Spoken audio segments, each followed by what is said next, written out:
যেমনটি বলছেন এই মুহূর্তে রয়েছি চামড়া শিল্প ট্যানারিতে এবং ট্যানারির যে চারিদিকে ছড়িয়ে ছিটিয়ে কিন্তু যে চামড়ার কান শিং এবং এই যে ঝিল্লি সবই কিন্তু এখানে ফেলানো হচ্ছে।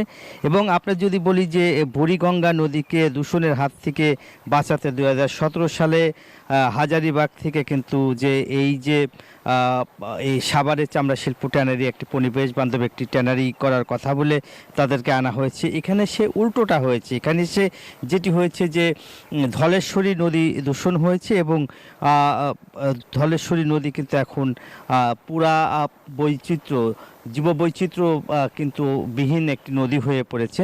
যেহেতু এখানে আসলে বলছিল যে পরিবেশ বান্ধব একটি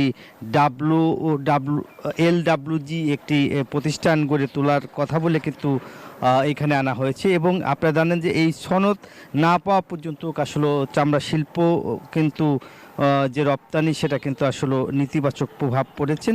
এবং আমরা এখন পর্যন্ত দেখেছি আশেপাশে যেসব উন্মুক্ত স্থানে কিন্তু ডাম্পিং ইয়ার্ডে না ফেলে কিন্তু উন্মুক্ত স্থানে কান শিং ঝিল্লি সব ফেলানো হচ্ছে এবং আশেপাশের বাড়ি মসজিদ এখানে নামাজ পড়ার যে স্থান সেসব জায়গায় কিন্তু গন্ধ ছড়িয়ে পড়ছে।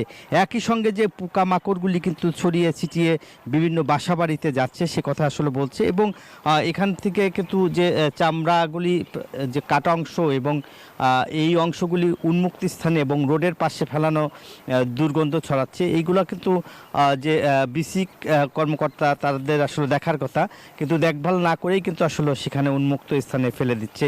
এই ছিল আমার কাছে সাভারের চামড়া শিল্প ট্যানারির সর্বশেষ তথ্য। মেঘলা।